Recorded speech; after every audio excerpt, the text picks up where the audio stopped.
दोस्तों नमस्कार, मैं नरेंद्र कुमार गुप्ता आज एक नई वीडियो के साथ। देखिए, हमने प्रश्नावली 3 दो चर युगपत रैखिक समीकरण की 3 विधियां, आलेख विधि, प्रतिस्थापन विधि और विलोपन विधि का हम अध्ययन कर चुके हैं। अब हमारे पास एक विधि और है, वज्रवन विधि। उसका प्रयोग हम इस वीडियो के माध्यम से करते हुए अपनी इस प्रश्नावली को समाप्ति की ओर करेंगे। देखिए, वीडियो को अंत तक जरूर आप देखें। सबसे पहले हम दो चर युगपत रैखिक समीकरण में हल की जो पहचान होती है उसको हम कैसे करते हैं। हालांकि ये चीज़ें आपको पिछली वीडियो जिसमें हमने ग्राफों का सवाल किए हैं वहाँ आपको और भी देखने को मिलेगी, लेकिन हमारी जो प्रश्नावली 3.5 है इसमें ये बता रहा है कि यहाँ हल की पहचान हमको करते हुए और हमारी जो प्रश्नावली है उसके अनुसार हम वज्रवन विधि को प्रयोग कैसे करते हैं। तो देखो, सबसे पहले हमको हल की पहचान करने के लिए सबसे पहले क्या करना है, दो चर युगपत रैखिक समीकरण का प्रारूप हमको चाहिए। और जो प्रारूप होता है वो क्या होता है, आप उस बात को जानते हैं कि a1x plus b1y plus c1 बराबर 0 और a2x plus b2y plus c2 बराबर 0।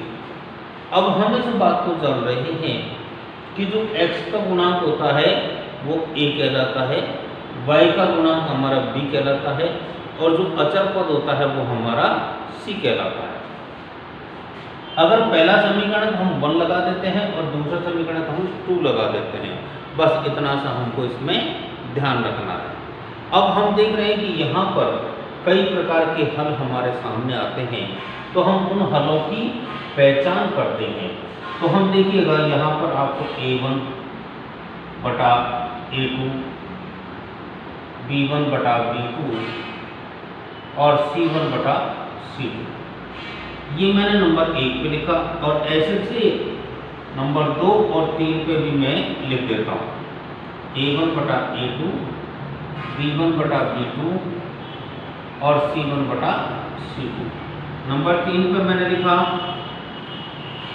a1 बटा a2, b1 बटा b2 और c1 बटा c2।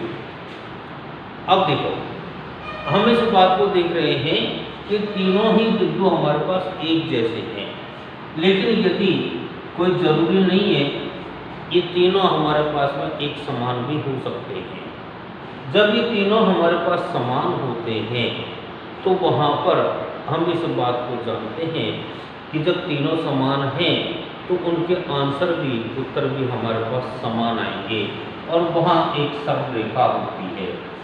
तो सरल रेखा हमारे पास में आ जाएगी जिसे हम समपाती भी बोलते हैं। समपाती रेखा क्यों कहते हैं, क्योंकि यहाँ पर हमारे पास दो रेखाएं हैं और दो रेखाएं एक दूसरे के ऊपर आ जाती है, इसलिए हम इसको समपाती रेखा भी कहेंगे।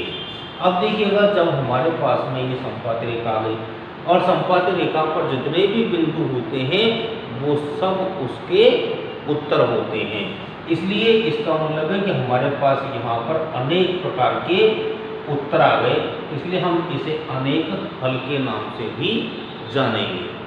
अब आप इस बात को देख रहे हैं कि यहाँ पर अनेक हल आ गए, बहुत सारे उत्तर प्राप्त हो गए।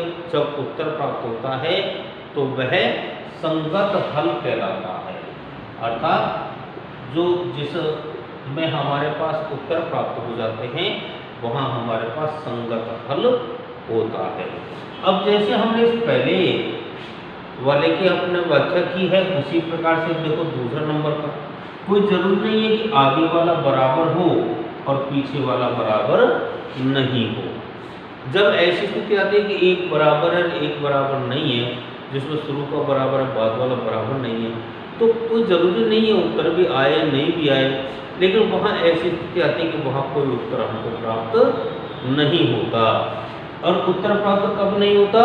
जब वहाँ पर समांतर रेखा होती है। तो यहाँ पर हमारे पास क्या हो गया? समांतर रेखा हो जाएगी। और समांतर रेखा जो होती है वहाँ पर क्या होता है? कोई हल नहीं होता, क्योंकि यहाँ पर जब दोनों रेखाएं हमारे पास कभी प्रतिच्छेद नहीं होगी तो वहाँ उत्तर ही नहीं आएगा, मिलेगी नहीं दोनों, तो समान हमारे पास उत्तर कैसे प्राप्त होगा? इसलिए यहाँ पर ये क्या हो जाएगी? समांतर रेखा होगी। और समांतर रेखा जब होती है तो वहाँ उत्तर प्राप्त नहीं होता, और जहाँ उत्तर प्राप्त नहीं होता वहाँ असंगत हल होता है। आगे बात समझ में? यहाँ असंगत हल हमारे पास आ जाता है। अब देखो, जब हमने ये दो भाग कर लिए तो हो सकता है तीसरे में हमारे पास शुरू का ही बराबर नहीं हो, बाद वाला बराबर हो या मत हो, लेकिन शुरू का जब बराबर नहीं है तो वहाँ रेखाएं हमारे पास क्या होती है? प्रतिच्छेद करती है। तो यहाँ पर हमारे पास आ जाती है प्रतिच्छेदी रेखा। जब हमारे पास प्रतिच्छेदी रेखा आ जाती है तो इसका मतलब है वो एक बिंदु पर हल करती है, और एक बिंदु पर हल करके तो जिस बिंदु पर हल किया जाता है वही हमारा उत्तर होता है। तो इसलिए हम क्या करेंगे? यहाँ पर अद्वितीयक हल, इसका मतलब इसका कोई दूसरा हल नहीं है, केवल एक ही हल हमारे पास में है, इसलिए हम इसको अद्वितीय हल के नाम से भी जानेंगे। और प्रतिच्छेद रेखा हो गई, अद्वितीय हल हो गई। इसके अलावा मैंने आपको ये बात बताई थी कि जिसका उत्तर हमें प्राप्त हो जाता है उसे हम क्या कहते हैं? संगत हल कहते हैं। तो हमारे पास में यहाँ पर संगत हल, असंगत हल, समांतर रेखा, प्रतिच्छेदी रेखा और सरल रेखा जैसे भी हमारे पास में है उन सबके उत्तर हमको प्राप्त हो गए, और हम इसको करना भी सीख गए। अब आप देखिएगा ऐसे इनकी पहचान को हम कैसे करते हैं, एक सवाल के माध्यम से हम इनको सीखते हैं। देखिए यहाँ सवाल दे रखा है कि दो चर युगपत रैखिक समीकरण में हल की पहचान कर अद्वितीय स्थिति में होने पर हल भी ज्ञात करो।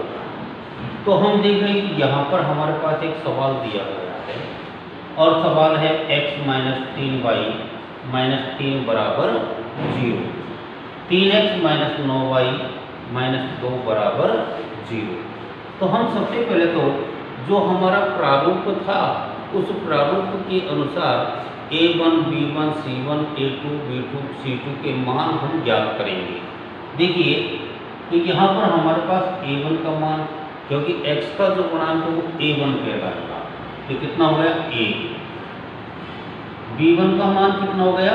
-3, और c1 का मान हो गया -3। ऐसे ही a2 का मान हमारे पास 3, b2 का मान -2, 9, और c2 का मान -2। ऐसे हमारे पास में ये मान हमको प्राप्त हो गए। अब हम यहाँ हल करके देखें, a1 बटा a2 बराबर, a1 का मान है 1 और a2 का मान है 3, कट नहीं रहा, कोई बात नहीं। b1 का मान -3, तो यहाँ पर b1 बटा b2 तो देखो -3 बटा -9, ये हमारे पास माइनस से माइनस में कट रहा है, और हमको 1 बटा ये 3 से हम इसको काटेंगे तो हमारे पास कितना आ जाएगा? 1 बटा 3। ऐसे c1 बटा c2 बराबर क्या है? -3 बटा -2, अर्थात 3 बटा 2। तो हम देख रहे हैं कि यहाँ हमारे पास में a1 बटा a2 का मान 1 बटा 3, इसका मान 1 बटा 3, और ये अलग। तो यहाँ क्या हो गया? a1 बटा a2 बराबर b1 बटा b2, और बराबर नहीं है c1 बटा c2। अब आप देख रहे हैं कि जब अभी हमने थोड़ी देर पहले ही इनके हलों के ज्ञात करने के अनुसार से इन चीज़ों को बताया था, समझा था, तो यहाँ जब पहले वाला बराबर नहीं होता तो वहाँ कौन सी लाइन आती है? समांतर लाइन आती है। अतः यहाँ समांतर रेखा, और जब समांतर रेखा होती है तो वहाँ असंगत हल होता है।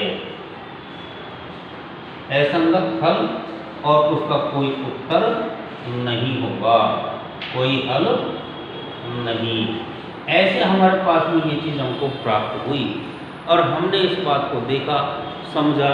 जैसे अभी अपन ने इस सवाल को किया वैसे ही हमारे पास अन्य सवालों को भी हल करेंगे। अगर मान लीजिए ये समांतर रेखा न होकर के और संगत हल होता, यहाँ पर अद्वितीयक हल की स्थिति अगर होती तो हम उसको और आगे भी हल करते। अब हम अगली जो वीडियो होगी उसमें वज्र गुणन विधि के माध्यम से सवालों को हल करेंगे। इसलिए एक जो वीडियो हमारी होगी वो पूरी वज्र गुणन विधि की होगी। अगली वीडियो में अपने फिर मुलाकात करेंगे। जब तक के लिए आप सभी को धन्यवाद।